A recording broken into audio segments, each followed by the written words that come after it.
Would you believe me if I told you this wasn't made with any fabric? It's made almost entirely from thread.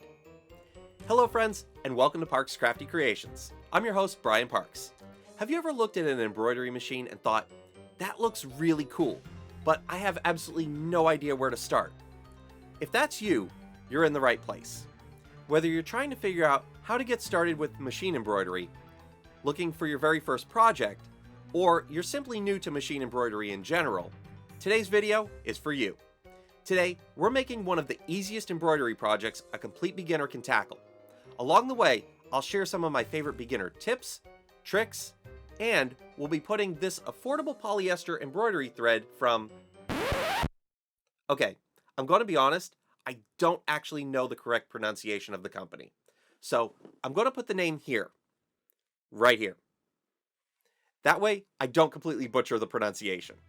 And we're going to test it on one of embroidery's more stitch-intensive projects. So, let's get started.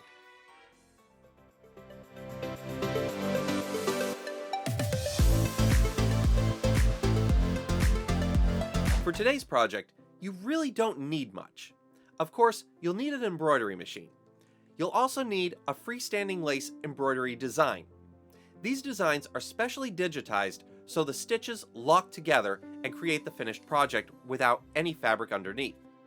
You can find them readily available from sites like Embroidery Library, Designs by Juju, OESD.com, Etsy, and many more.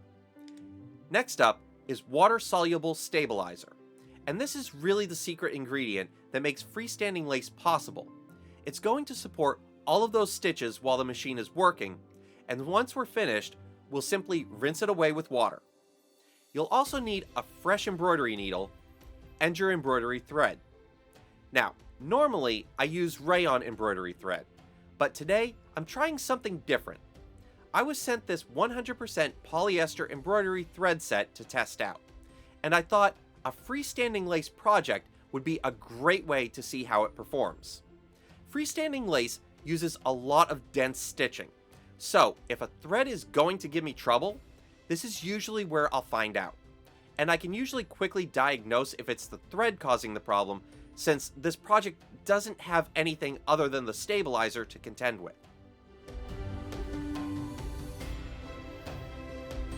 One mistake I see a lot of beginners make is worrying about buying every embroidery supply before they even stitch their first design.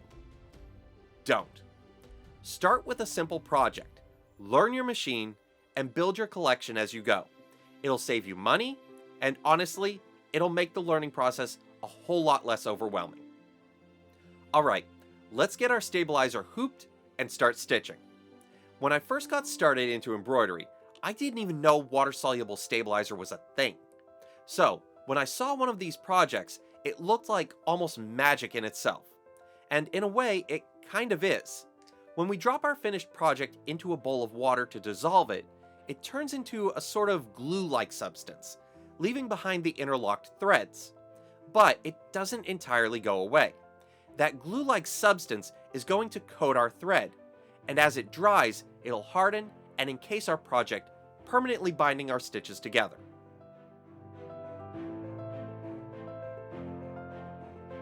Here's a tip I learned from a sewing friend who was the manager at one of the Husqvarna Viking sewing galleries that used to be located in my local Joann's. Most would simply hoop up one layer of water-soluble stabilizer and get to stitching and call it good. But the truth is, this stabilizer is half of what will make your project a success or a flop. Literally.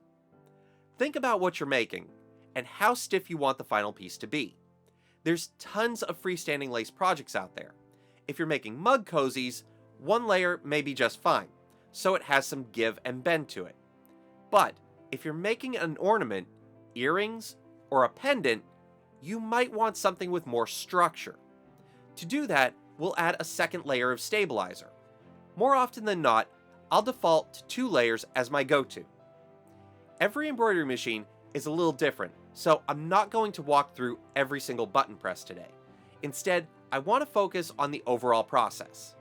Once you understand the process, your machine's manual will fill in the details specific to your model.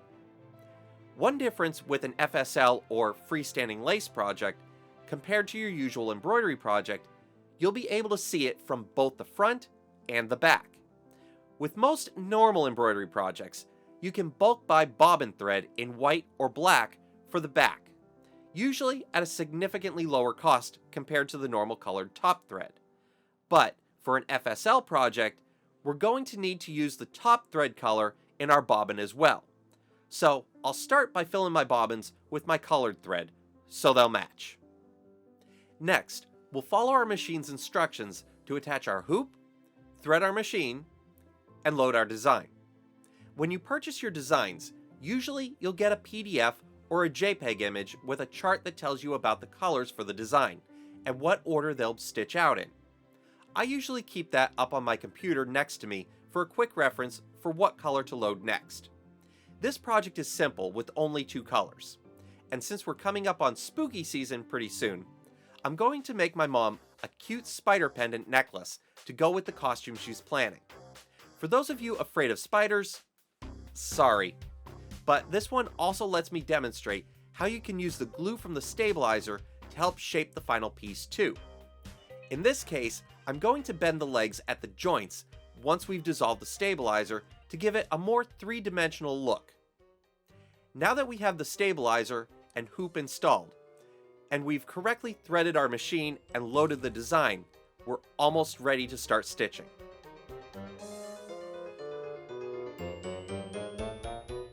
Before you press start, double check that you've threaded your machine correctly. If something goes wrong, 9 times out of 10, it's because the machine missed a thread guide somewhere. When I can, I like to stitch the box that surrounds my design. On my machine, it's a button labeled Fix. This just adds a little more stability, and if we were attaching the design to a finished garment, it would firmly attach the stabilizer more closely to the design and add that additional stability around it. Once we've done that, we'll start the design running. Depending on your machine and whether yours automatically changes thread colors, lucky you if yours does, you'll need to stop, cut your thread, change your bobbin color, and rethread your machine between each color. Along the way, your machine may also ask you to cut your thread tails on the top of the design. Don't skip this. A good pair of embroidery scissors makes this a lot easier too.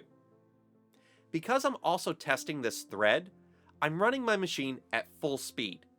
Throughout the stitch out, I'm watching for 3 things: thread breaks, shredding, and lint buildup. Honestly, I kept waiting for something to go wrong, but it never did. By the end of the design, I hadn't had a single thread break. I never saw the thread begin to shred, and surprisingly, there was almost no lint buildup inside the bobbin area either. At least in my Husqvarna Viking Jade 35, this thread performed flawlessly. Polyester doesn't quite have the same rich sheen that rayon does, but it's still a very attractive stitch out, and considering the price, I think it offers excellent value. My only regret is that the spools are a little small at 500 yards, but at the price, I can't really even complain about that. Now, let's bring our design over to the table and get a closer look at the design. The design itself isn't half bad.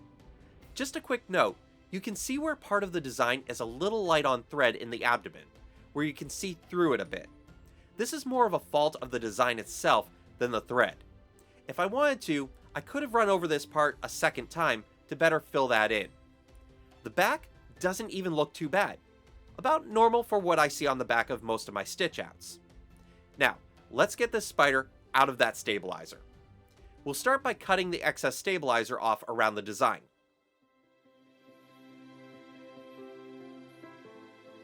I'm using a plate of water so you can better see the stabilizer dissolve and do its thing. We'll drop it in and wait a couple of minutes. You can actually see the stabilizer disappear and dissolve. Just a side note, when you're done and ready to throw this water away, don't throw it down the drain. You're essentially pouring glue down your drain if you do. Once the stabilizer is dissolved, I'll take the design out of the water and set it on a piece of wax paper to let it dry. As it dries, it's going to become stiff like a board. So this is the time I'm going to take to bend the legs in the direction I want them to give my spider some three-dimensionality. I'll let it dry overnight and we'll see how it looks tomorrow. And here we are 24 hours later, and as you can see, it's stiffened right up. I'll add a loop to the back and use some white embroidery floss to replicate a cobweb to hang it from. And Mom will have a spooky spider necklace for her outfit. And to think, we started with nothing more than thread and a couple of sheets of stabilizer. As you can see, the thread performed splendidly. No fraying, no trouble with the stitch out, no breakage, and it really looks terrific. Even the bobbin area of my machine was clean and free of lint. So in all, this thread definitely gets a recommendation from me. And the set, when I looked, was super reasonable. If you're new to machine embroidery and looking to start your thread collection of colors, this is a good economical place to start. And right now, just because you made it this far in the video, they're giving you a coupon code so you can give their thread a try too for 20% off. I'll put that coupon code down in the description below, along with my affiliate link. Meaning, and full disclosure here, if you do make a purchase and use my affiliate link, the channel will receive a small commission for the purchase. This will cost you nothing extra, but any commission earned goes a long way to helping support the channel. Those commissions help support the channel by covering materials, machine maintenance, camera equipment, editing software, and all of the behind-the-scenes costs that go into producing these videos. It all adds up fast and can get really expensive, especially where I want to deliver the best quality shows I can for you guys. And I believe I've been holding up to that pretty well. And I only want to keep improving that content for all of you for a long time to come. Now, I have a question for all of you. What are you planning to make for your first freestanding lace project? Leave me a comment down below. If you enjoyed this video, give it a thumbs up down below, or even a hype if you'd be so kind. It really does help out the channel. And if you're new to the channel, don't forget to subscribe and ring that notification bell icon so you'll never miss out whenever a new video drops.